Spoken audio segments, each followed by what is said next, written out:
Okay, so I didn't read any of the instructions, and I understand what the pedal is. I mean, it definitely seems like that it's an octave fuzz with a lot of stuff that you can do with it, a lot of stuff that you can dial in to what you want as far as what it says on the website. And so far, I've messed with just turning just a few knobs. I do know that the submerge is definitely a lower octave, and then this is it's wet and dry. And then you also have an on switch, and then you can toggle it where you hold your foot down and it's off, and then you let your foot off and it's back on again, or you flip it on and then you hold the button down and it's off, and then you take your foot off of it. So it's like the momentary switch, or you can just have it just on all the time. The same with the overload. The overload is pretty crazy. Every time I switch it on, it just does like some high-pitched screeching. And I know that there's some under-the-hood tweaking that you can do as far as dialing in both of those and a bunch of other stuff too. If you look on the website, you can see a little bit more information, and there was some instructions that I have not looked through yet, because a lot of times I like to just plug in a pedal and just play with it to see what I can make it do, or see how bad I can make it do. So so I'm playing through a Supro Keeley 12. It doesn't really have that much of an EQ. There's pretty much a volume, a bass, a treble, and a transparent effects loop that's supposed to be a lot better for pedals. I mean, I've noticed that pedals are wetter, which some pedals might sound better like that. Right now I'm just plugged in directly into the input and then the input of the amp, which a lot of times you want to do your overdrive pedals like that, but I mean, if there's no rules as far as that goes. So here's the dry sound.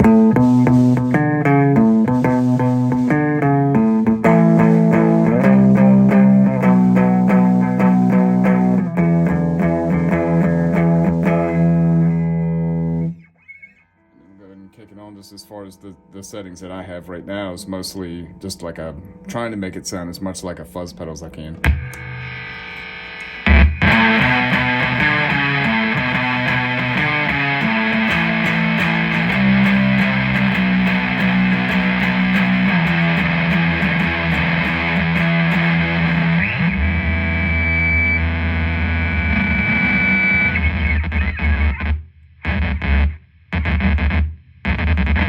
It sounds like it has like a somewhat of a noise gate on it, and then when I'm doing that, I'm just barely touching the strings with my fingers, just making like a little bit of sound. So that's kind of cool. And then as far as I can tell from that, this is a toggle switch that turns this on and off, which is the submerge. It's seems like to me so far that it's the octave. And then this would be the wet and dry, this would be the cut on and off, and then that would also toggle this being a momentary switch. If you have it off, you hold down the momentary switch and it comes on wherever it's at. You turn it on, then it's on all the time, and then you can hold your foot down on here and turn it and kind of momentarily cut it off. Which is definitely a cool feature. I'm wondering, I know there's some stuff underneath the hood. I'm wondering if you might be able to change that and just have this just be a straight up on and off. That I don't know, because I didn't look at the instructions. So we're going to go ahead and flip it on and just kind of hear what it does while I attempt to play the same.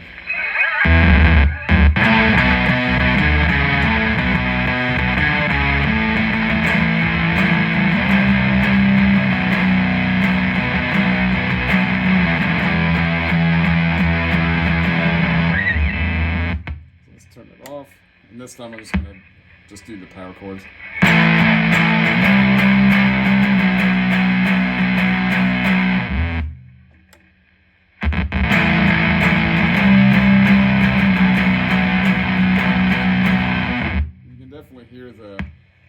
You can definitely hear the low end in there, the octave.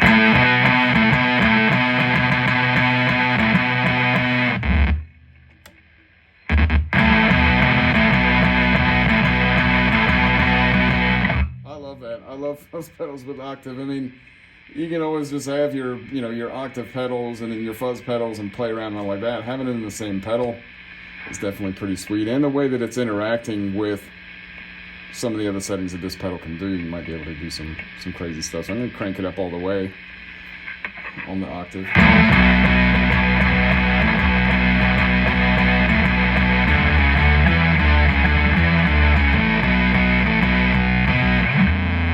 One thing I can tell you so far about the octave, it is definitely fast. I know you guys probably know like that little tiny bit of latency that you get with some octave pedals. Maybe I'm just not noticing it.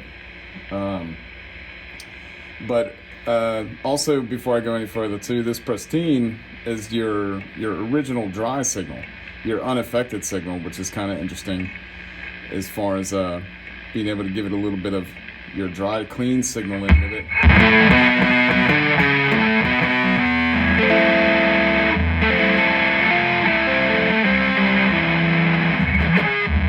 That's not good because of what I'm playing, but you can get the idea, I guess, as far as depending on what you're playing, you may or might not want that. I mean, it's such a, if you're doing like right now, it looks like I got, the fuzz way up, so the clean doesn't really mix too well with that. Maybe a little tiny bit as far as being able to articulate like some chords or something like that. But because of the octave, it almost seems like that it doesn't pick up on the chords a little like that way.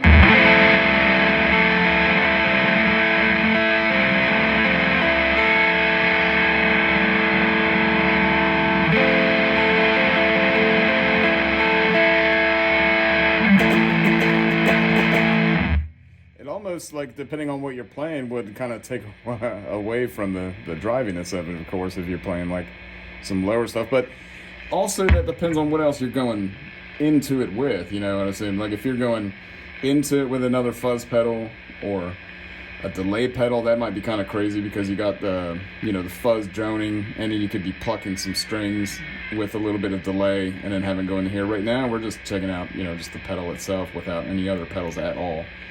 I probably should have said that in the beginning, but I don't know how to do these. I just really like this company, so that's why I wanted to do this video. So the conventional, we are going to check out the instructions. It says the conventionals changes the character of the fuzz. Minimum is looser, bassier, more compressed. Maximum is tighter, more high-end. So let's go ahead and just go all the way down with this one and see what it does. Oh,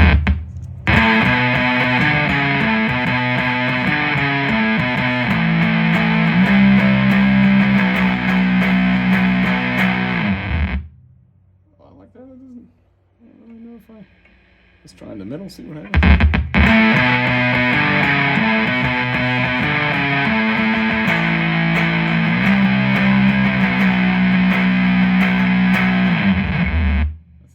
The pedal because it's not a standard fuzz pedal, and I think that you could probably just stop the video right there if that's all you want to know.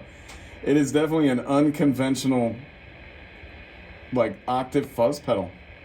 Unconventional only meaning that you have a lot more options than just a regular just fuzz with like its 3 knobs, 4 knobs, or however fancy your fuzz pedal gets, and then an octave.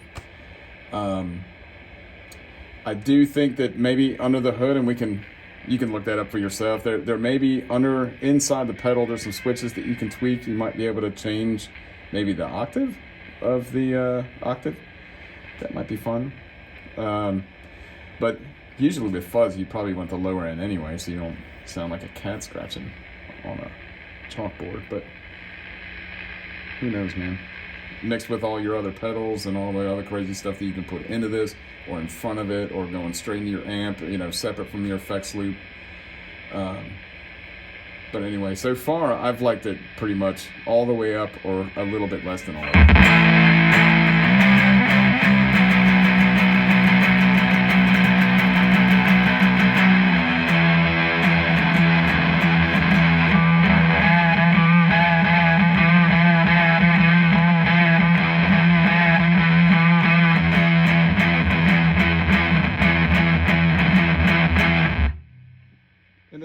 Definitely, the way that it stops like that too is crazy. I mean, right now I'm not touching the strings, and you hear like a little bit of feedback. Start banging on the neck a little bit, you get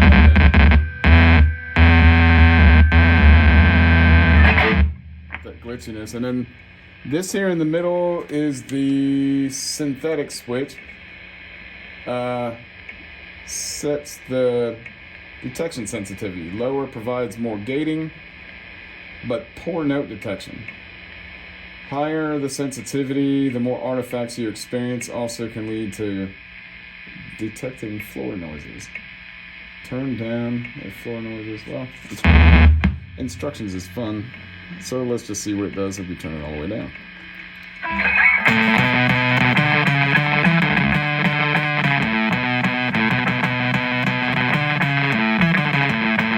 It definitely sounds like it's compressing the crap out of it, especially you can hear it almost stop, like you could really do like some really tight stuff.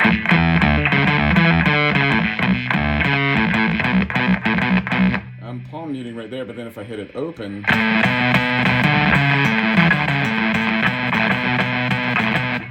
go ahead and just go in the middle there and see what the difference is between the two.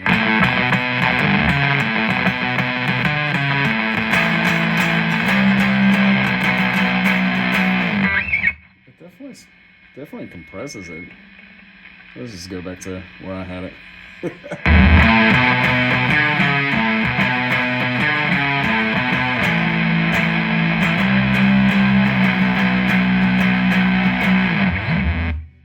Alright, so regardless of what it does, I like it kind of over there, wide open. You got your low spectrum and high spectrum. I did look on the instructions a little tiny bit, a little sneaky, and it did say that it was, you know, that's an EQ. You got low and you got high. So let's crank up the low and hear the difference.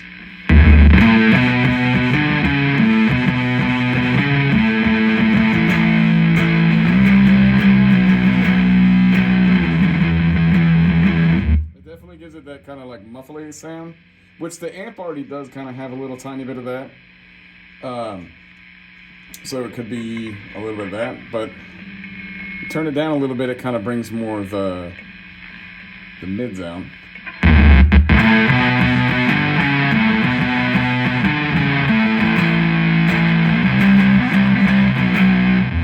So I guess when I'm messing with a pedal, I always try to make it sound like how I like. I kind of like a little bit brighter. You know, got like almost even between like the bass and the mid, but I like the higher trebles, probably more than I probably should, maybe because I'm deaf.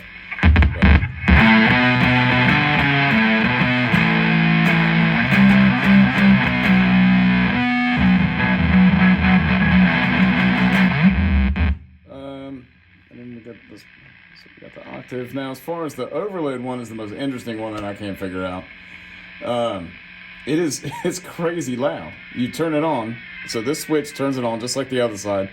You turn the switch on, it's always on. You can hold your foot down on this to momentarily make it go away, and then you let your foot off and it comes back. Or if you turn it off, then it's off the whole time, and then you can momentarily hit the switch or hold down the switch, and it comes back up. I'm thinking, and I love these guys and they know way more than me, that it might have been funner to put a switch on here that didn't click. As far as it being momentary, it's a little weird that it would, you know, click and not just hold down. But I mean, I don't know anything about switches, man. Maybe there's like a way better reason that the clicky ones are better than the smashy ones. Anyway, so when you flip this on, it's going to engage the overload. Now, this is definitely affected by a whole bunch of other junk that I have going on here. So maybe this is too high, that's too high, and this is all the way up. Like all three, you know, all of those are all the way up. Maybe that's why the overload is so crazy when you turn on, but here you go. So I'm going to just hold down a note and then flip it on.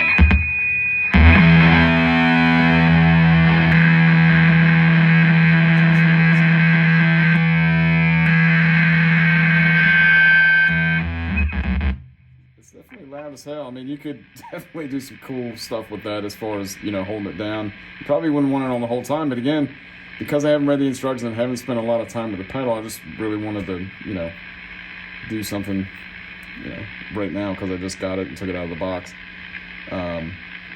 Different spots that it's in too, it does different sounds.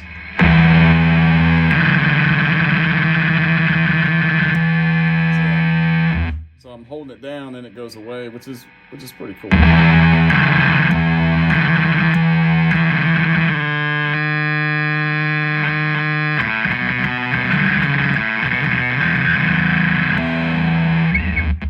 So that probably is the one that you'd have to end up dialing in maybe with this other stuff and probably read the instructions and look at more information about what you can do on the inside, because I know you can affect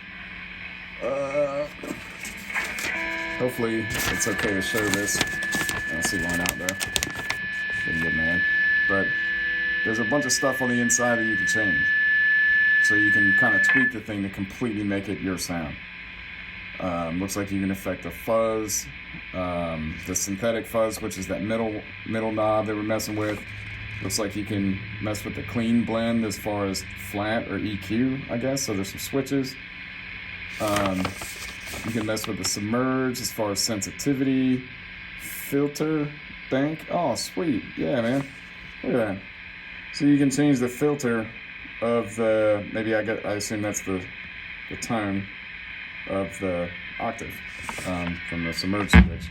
So that's kind of fun. Oh yeah, you can change sensitivity, filter bank. I know I'm just repeating myself. I'm just kind of excited. I might have to crack open the bottom of this thing and play with some stuff, but I'm not going to do that right now. The conventional fuzz, that's the knob at the top. Looks like you can change the bias 1 and 2, and I guess adjust them, and then the character of it as well. Man. Whew. So this is probably like the most ultimate fuzz octave pedal that you could ever get. It figures that my favorite pedal company would be the one to make this. But as of right now, we're just out of the box, tweaking just the stock under the hood settings. So I haven't messed with any of these. But this came in the box, and I'm sure that they're going to have some stuff on the website. And then once people get a hold of this that make way better videos than I'm doing, they'll probably get into it a lot better. Anyway, like especially the dude from the Pedal Zone. I'm sure I'm allowed to say that. I don't know. That guy really dives deep into pedals and always makes pedals sound just sweet. And like the style of the stuff that he plays sounds like stuff that that I like too. So that's probably my favorite. I wish that he would do this. And then also the GHS guys and gals from that company. They are really good at diving into pedals. Also, they could probably spend like a whole 2 hours on this pedal. So I think that's it for right now, man. I don't want to waste any more of your time, but to me, I like it because I love growly fuzz pedals and I love octave. So to me, it sounds like that you could probably, dial in something really close to what you like with your fuzz and then get a little crazier with it. And then you'd also have these magic buttons, these magic switches, and these magic knobs, and also dialing in your clean tone. Especially if you're, oh man, now I got more talking to do, I guess. If you have your overdrive pedals, your stacked overdrive pedals, your other fuzz pedals going into it, then you would have, you would basically be able to blend it in with this so that it wouldn't completely compress it and take it over. It would be with it. It almost sounds like a, man, I think I might have to try that for a little bit. So I'm going to go ahead and get off of here and mess with this pedal a little bit more. But I don't know if you don't know this brand, you definitely need to check out a lot of their pedals. I mean, the guy is a genius. The only thing I'm sad about is that I'm pretty sure that he was in North Carolina where I'm at, and I was kind of hoping to go check out the factory, shake some hands, and maybe even get print some subliminal ideas for some kind of pedal that I would like. Which this is really close too, which is unbelievable. But anyway, all right. Well, check them out, Hungry Robot Pedals. And look out for more videos that are going to be way better than mine. I'm just glad to be able to get something out there to help promote them a little bit, just because we have so many of their pedals. They are unbelievable, magic, sweet pedals. All right. Tune in now.